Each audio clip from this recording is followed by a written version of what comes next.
the fabric I use for the... Working out the details before it goes on show at Nigeria Fashion Week. It's got to be perfect because this dress will sell for close to $1,000.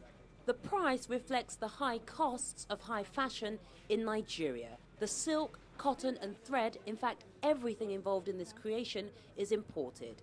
The technical skills needed are also in short supply, which means higher labor costs. And everything here runs on a generator, which makes powering this business costly. Transferred it digitally onto silk.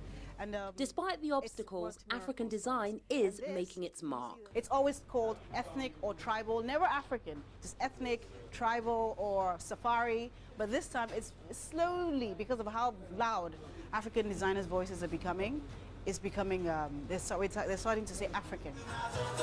And so the almost 80 African designers taking part in Fashion Week are beginning to recognize the market they need to focus on is perhaps the one right here at home and not overseas. This designer is using kente, a fabric made of interwoven strips of cloth from Ghana. She's hoping to attract funding to grow her brand in Nigeria.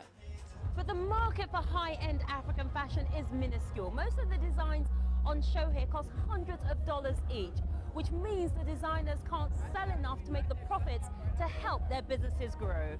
The show's organizer says the designers can turn their clothes into profitable brands. The fact that it is now chic to wear made in Africa is the beginning.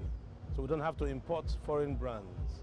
So we are building luxury brands in Africa for Africans and the world. Producing clothes for overseas markets might be one way of growing African brands. But designers here resist that idea. They say Africa is their source of inspiration. It's where they want their brands to grow.